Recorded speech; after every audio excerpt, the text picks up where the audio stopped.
निवडणूक आयोगाचे प्रमुख यांनी आपल्या 29 महानगरपालिकेच्या निवडणुका जाहीर केलेल्या आहेत। त्या निवडणुका जाहीर झालेल्या असल्यामुळं सगळ्याच राजकीय लोकांचे कार्यक्रम बदलले।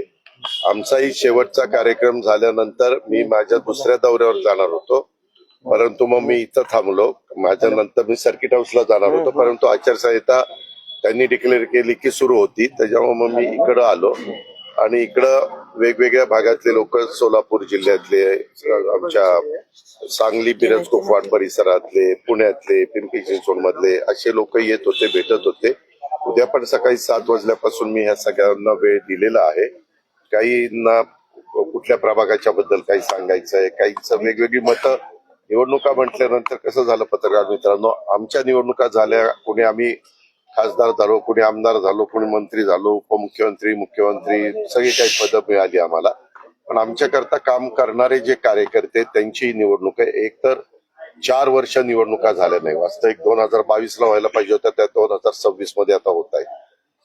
नवीन कार्यकर्त्यांना वाटतं की आपल्याला संधी मिळावी, बऱ्याच जणांनी, आणि त्याच्यात खूप जणांना फार त्याच्यामध्ये कष्ट घ्यावे लागले की आता निवडणुका लागतील म्हणून कुणी कुणी प्रयत्न केले, परत निवडणुका पुढे गेल्या। असं करत करत या जरा सगळ्यांना, म्हणजे जे इच्छुक उमेदवार होते त्यांना जरा त्रासच झालेला, ही गोष्ट खरी आहे। पण आता खऱ्या अर्थाने निवडणुका लागल्यात आणि ह्याच्यानंतर माझ्या माहितीप्रमाणे जिल्हा परिषद तालुका पंचायतीचा सुप्रीम कोर्टाने जो निकाल दिलेला आहे की 50%च्या आतमध्ये आरक्षण पाहिजे। त्याच्यात विशेषतः आपल्या विदर्भातल्या, नंतर मराठवाड्यातल्या 2 आणि विदर्भातल्या बहुतांशी आणि आपल्या उत्तर महाराष्ट्रातल्या काही अशा ह्या निवडणुकांचं 50%च्या आतमध्ये आरक्षण आणतील निवडणूक आयोग, कारण सुप्रीम कोर्टाचेच आदेश आहेत। ते झाल्यावर त्याही जाहीर। दादा, युतीबद्दल मुख्यमंत्र्यांनी आज विधान केलं की पुण्यात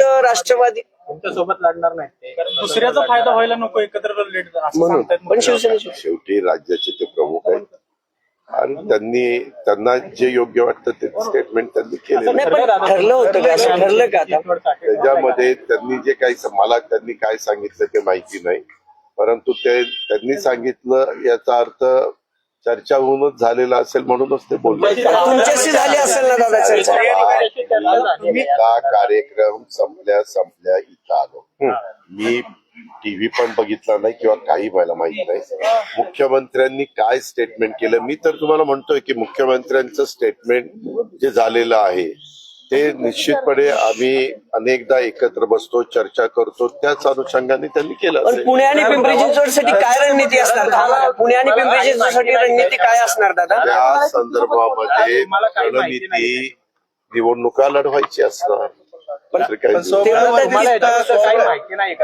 अरे बाबा, अनेक विषयाच्या बद्दल आम्ही चर्चा करतो, त्यांनी आता काय तुम्हाला सांगितलं हे मला माहिती नाही, पण तरी देखील मी सांगतो की त्यांनी सांगितलं याचा अर्थ विचारपूर्वकच त्यांनी स्टेटमेंट केलं। अजित पवार यांच्याशी आमची चर्चा झालेली आहे, पुणे आणि पिंपरी चिंचवड मध्ये आम्ही एकत्र लढणार नाही असं ते म्हणाले। ठीक आहे, बरोबर, मैत्रीपूर्वक लढत। मग दादा, दुसरं ऑप्शन आपल्याकडे पवार साहेबांसोबत युती करणार का? राष्ट्रवादीची युती, दोन्ही राष्ट्रवादीची युती। बाबा, आता निवडणूक जाहीर झाली, तुला काय जरा कळ पेशन्स ठेव सार। त्यामध्ये ऐक ना, आता 4 वाजता का 5 वाजता डिक्लेअर झालंय, आता सगळीकडं त्याचा बोमाटा झालेला आहे। आता बरेच जण वेगवेगळ्या ठिकाणी उमेदवारी मागण्याचा प्रयत्न करतायत आणि वेगवेगळे पक्ष कसे प्रभाग स्ट्रॉंग होतील अशा प्रकारचा प्रयत्न करतायत।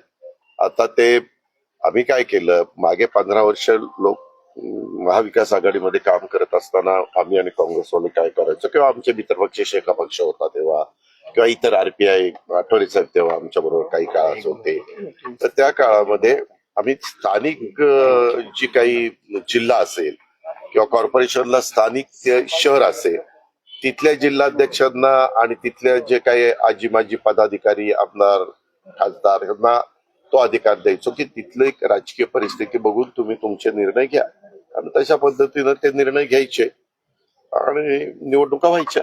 नेत्यांमध्ये एकमेकांना घेतल्या जाते, म्हणजे शिवसेनेचे पदाधिकारी घेतले जातात, भाजप शिवसेनेचे पदाधिकारी घेते।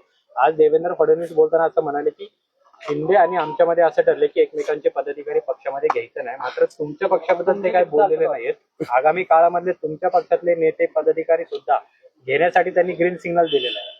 असं तुला ते म्हणले.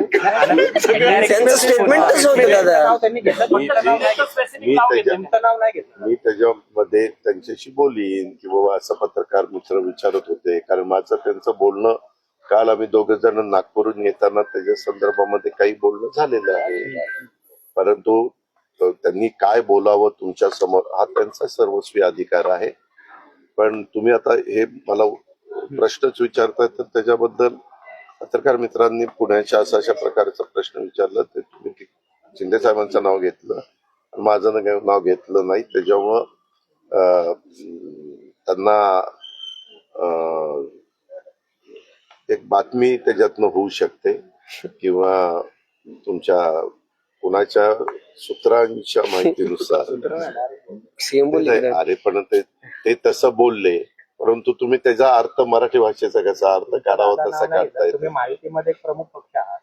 शिंदेचं नाव घेतलं, तुमचं घेतलं नाही, त्याच्यामुळे ठीक आहे, मी विचारतो ना बाबा, भाजप सोबत शिवसेना असणार आहे, तुम्ही कोणाशी इतर पक्षांशी युती घेणार आहात का? कोणाला? अजून मी ठरवलेलं नाहीये. योग्य वेळी योग्य निर्णय घेत. कब तक- ठीक आहे, उमेदवारी अर्ज भरायच्या आधीपर्यंत. चिंचवडचं राजकारण फार चांगलं कळतं. कुणाला? तुम्हाला आणि- मला आणि अजित पवारांना पिंपरी चिंचवडचं राजकारण फार चांगलं कळतं. दुसऱ्यांचा फायदा होऊ नये म्हणून आम्हाला वेगळं लढायचं. ठीक आहे, मुख्यमंत्र्यांनी सांगितलं ना, मुख्यमंत्र्यांनी विचारपूर्वक उत्तर दिलेलं आहे. तुमच्यामध्ये मैत्रीपूर्ण लढत त्यामध्ये तुम्हालाही माहिती आहे की 25 वर्ष ती महानगरपालिका मी सांभाळलेली. तुम्ही अनेक तेव्हा तुम्ही पत्रकार पण नव्हता, तुम्ही विद्यार्थी होता, आणि त्याच्यातनं त्यावेळेस त्या शहराचा कसा सर्वांगीण विकास केला हे आपण सगळ्यांनी बघितलेलं आहे. परंतु दुर्दैवाने माझ्यातलेच बरेच जण 2017ला बाजूला गेले आणि त्यामुळं तिथं भाजपच महानगरपालिका आलेली आपण पाहिजे. दादा आम्ही नव्हते पत्रकारितेत, पण तुमचं काम आम्ही बघत होतो. म्हणजे अनेकदा पिंपरी चिंचवड मध्ये तुमचं नाव घेतलं जायचं. आता पिंपरी चिंचवडचे कार्यकर्ते म्हणतात की दोन्ही राष्ट्रवादी एकत्र लढू. आता तुम्ही त्यांना नाही सांगणार. कुणाला सांगा? पिंपरी चिंचवडचे त्यांचे कार्यकर्ते म्हणतात की आम्ही दोघं एकत्र लढू. अरे मी मगाशी काय तुम्हाला सांगितलं की आम्ही महाविकास आघाडीमध्ये साधारण त्या जिल्ह्यावर अधिकार द्यायचो. आता जिल्ह्यात कोण कोण काय काय ठरवतंय ते माझ्याकडे माहिती येईलच ना. दादा, आज पुणे आणि पिंपरी दिल्लीत चिंचवडमध्ये तुम्ही काँग्रेसचा मोर्चा मैत्रीपूर्ण- निघाला होता वोट चोरीच्या विरोधात. त्या मोर्चामध्ये मोदी तेरी कबर खोदेगी, आज नाही तो कल खोदेगी, अशा प्रकारच्या घोषणा देण्यात आल्या. हे सांगू का, स्वर्गीय यशवंतराव चव्हाण साहेबांनी तुम्हाला मला जो सुसंस्कृतपणा शिकवला, आणि राजकारणामध्ये सत्ताधारी विरोधक हे चालत असतं, परंतु पातळी कुठली ठेवायची असते त्याचं भान सर्वच राजकीय पक्षांनी ठेवलं पाहिजे. वास्तविक आज देशाचे ते पंतप्रधान आहेत. देशाच्या पंतप्रधानांच्या बद्दल अशा प्रकारचे अतिशय ही विकृतीच म्हणावी लागेल, विकृत भाषा वापरायची, विकृतपणा दाखवायचा, हे काही बरोबर नाहीये. ही आपल्या भारताची संस्कृती नाही, ही आपल्या भारताची परंपरा नाहीये. ह्याचे वास्तविक त्यांनी हे जे कोणी वक्तव्य केलं त्याच्याबद्दल ताबडतोब त्या पक्षाच्या लोकांनी सांगितलं पाहिजे, त्याच्याबद्दल माफी मागितली पाहिजे, दिलगिरी व्यक्त केली पाहिजे. आणि अशा वक्तव्याशी आम्ही अजिबात सहमत नाहीये. शेवटी ते देशाच्या 140 कोटी जनतेचे पंतप्रधान आहेत, त्यांचा आदर आपण सगळ्यांनी. दादा दोन्ही ठाकरे एकत्र जर आले महापालिकेत, अनेक ठिकाणी मुंबई असेल पुणे असेल, दोन्ही ठाकरे बंधू एकत्र आल्यानंतर महायुतीला तोटा होईल असं बोललं जाते. तुम्हाला वाटतं असेसमेंट काय तुमचं? महायुतीला तोटा होईल असं बोललं जाते जर दोन्ही ठाकरे, नुकसान होईल. कोणी एकत्र आलं आणि कोणी विभक्त राहिलं तरी शेवटी जनतेच्या मनात जे असतं ते घडत असतं. जनता जनार्दन हे सर्वस्व आहे, ते ठरवतात कुणाचं बटन दाबायचं कुणाला निवडून आणायचं.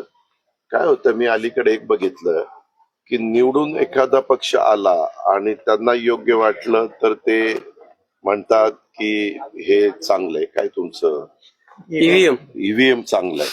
अरे काय,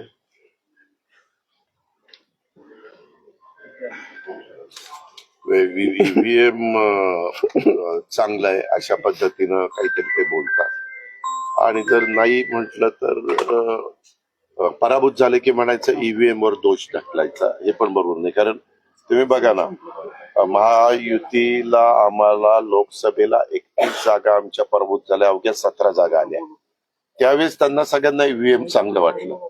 आम्ही ईव्हीएम बद्दल काही बोललो नाही, कारण तो जनतेने दिलेला कौल होता. परंतु तोच लाडक्या बहिणींच्या निर्णयामुळं आणि शेतकऱ्यांच्या निर्णयामुळं बदल झाला 5 महिन्यांनी, की लगेच ईव्हीएम ला दोष द्यायला सुरुवात केली. पण एक गोष्ट मी मान्य करीन, काही काही ठिकाणी दुबार नावं, तिबार नावं किंवा एका मतदारसंघातली नावं दुसऱ्या भागात, अशा गोष्टी झाल्या आणि त्याचा अनुभव सगळ्यांनीच घेतला. म्हणजे याच्याबद्दल मी रवींद्र चव्हाण साहेबांचं पण स्टेटमेंट ऐकलं. माझ्याकडे पण बऱ्याच तक्रारी आल्या. मी पण माझ्याकडे तक्रार आल्यानंतर त्या जिल्ह्यातल्या जिल्हाधिकाऱ्यांना सांगायचो की तपासून घ्या, किंवा माझ्याकडे पण काही असे पुरावे दाखवले गेले. फोटो तोच, पण 3 ठिकाणी 3 नावं, उगीच किरकोळ असा बदल, अशाही पद्धतीनं झाल्या. आमचं म्हणणं की असं ज्यावेळेस होतं त्यावेळेस याद्या बनवणाऱ्या अधिकाऱ्यांनी आणि निवडणूक आयोगाने त्या पूर्णपणे पारदर्शक कशा राहतील, त्याच्यामध्ये कधी कधी समजा एखादा एरिया मला मतदान करणारा नसेल तर तो अख्खाच्या अख्खा उचलतात आणि शेजारी देतात टाकून, आणि तेवढी नावं कमी करतात. आणि मग ज्यावेळेस वोटिंगच्या वेळेस तो मतदार जातो त्याच वेळेस त्याला कळतं अरे माझं नाव नाही, मग कोणतरी सांगतं अरे तुझं नाव पलीकडे आहे. असं पण होता कामा नये. लोकशाही पद्धतीनं संविधानाने जो अधिकार आपल्याला दिला त्या पद्धतीनं निवडणुका व्हाव्यात, हे माझंही स्पष्ट मत आहे. दादा, महसूलबाबत एक प्रश्न आहे, मैत्रीपूर्ण लढत होणार आहे का भाजप आणि तुमच्या? पुणे आणि पिंपरी चिंचवड. अरे त्याच्या संदर्भात तूच म्हणतो की मुख्यमंत्र्यांनी असं उत्तर दिलं. आता मग मुख्यमंत्री आज सर्व आहेत भारतीय जनता पक्षाचे, त्याच्यावर त्यांनी सांगितल्यावर तसंच होणार ना. तुम्ही राष्ट्रीय अध्यक्ष आहेत तुमच्या पक्षाचे, म्हणून तुम्हाला त्या संदर्भात मुख्यमंत्र्यांनी सांगितलेलं तेच फायनल असेल. त्या संदर्भात मी त्यावेळेस काही करून पिंपरी चिंचवड महानगरपालिका राष्ट्रवादी काँग्रेस पक्षाची आणण्याच्या करता मी माझं सर्वस्व पणाला लावलं. दादा, महसूलबाबत एक प्रश्न आहे. त्यावर विश्वास दादा, आहे. या अधिवेशनामध्ये एक फाईल पास झालेले आहे, ज्यामध्ये स्टॅम्प ड्युटीचे काही तक्रारी असतील ते उच्च न्यायालयात केले जायचे, आता महसूल मंत्र्याकडे केले जातात.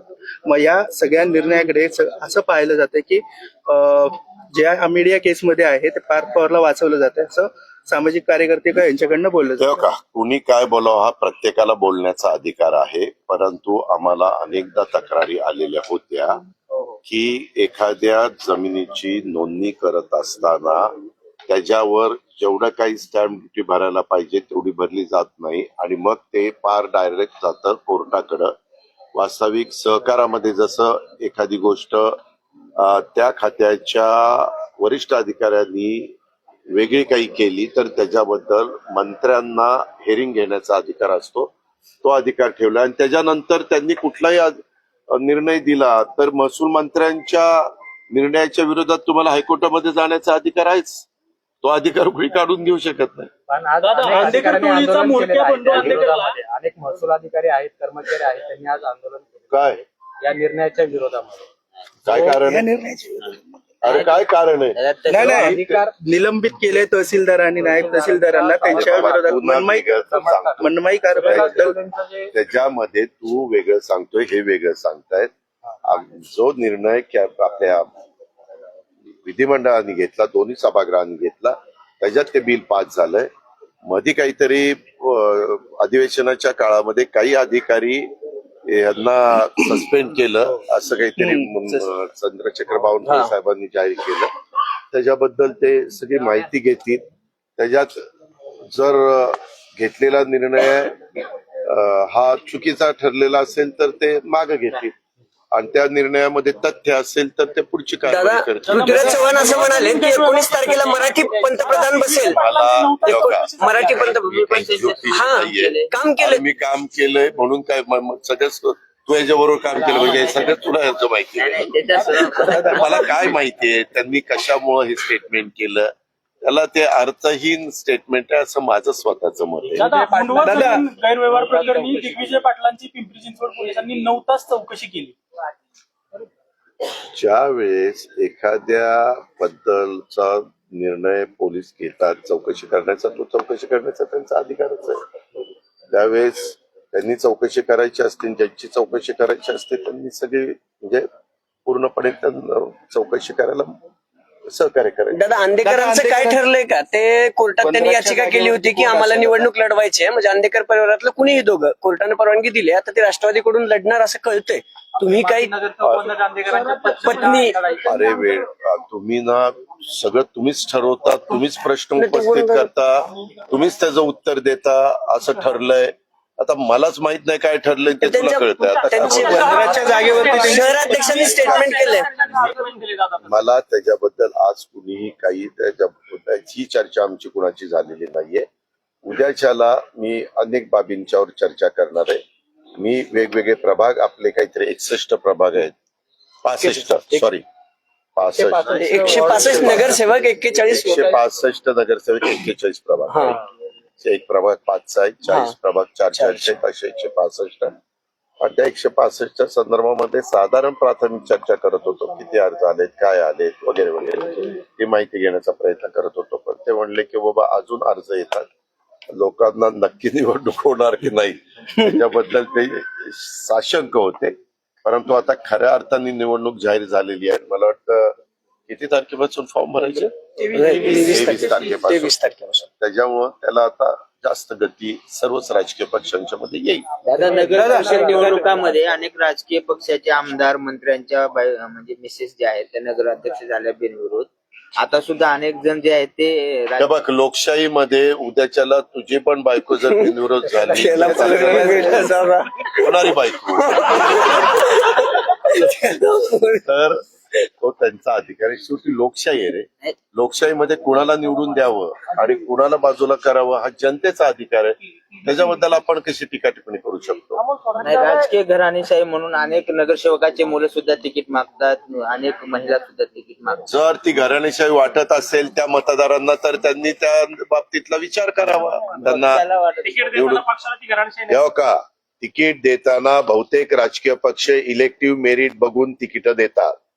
अलीकडच्या काळामध्ये तो ट्रेन देशात सगळीकडे जम्मू काश्मीर पासून कन्याकुमारी पर्यंत पाहायला मिळतो. आपल्यामध्ये पण चांद्यापासून बांद्यापर्यंत पाहायला मिळतो. आणि हे बहुतेक सगळ्याच राजकीय पक्षांनी मान्य केलेलं आहे. आणि फक्त इलेक्टिव्ह मेरिट हे बघून साधारण पुढं जातात. त्याच्यामध्ये ज्यांचं काम चांगलं असतं ते रिपीट होतात. आणि त्यांना असं वाटलं कुठल्या राजकीय पक्षाला की बाबा ह्याला घेतलं तर आपल्याला फायदा होईल, तर ते वेगवेगळे राजकीय पक्ष वेगवेगळ्या लोकांना आपल्याकडे खेचण्याचा प्रयत्न करतात. ते वर्षानुवर्ष पक्षात असतात त्यांना संधी दिली. अशा पद्धतीने तुम्ही म्हटलं की मेरिटवर उमेदवारी दिली जाते. बर, तुझा निरोप मी माझ्या ज्यांच्या ओळखी आहेत त्या राजकीय पक्षांना सांगतो की असं एका आमच्या सहकार्याला पत्रकाराला वाटतं की अन्याय होतो, ते ठरवतील. हिंदी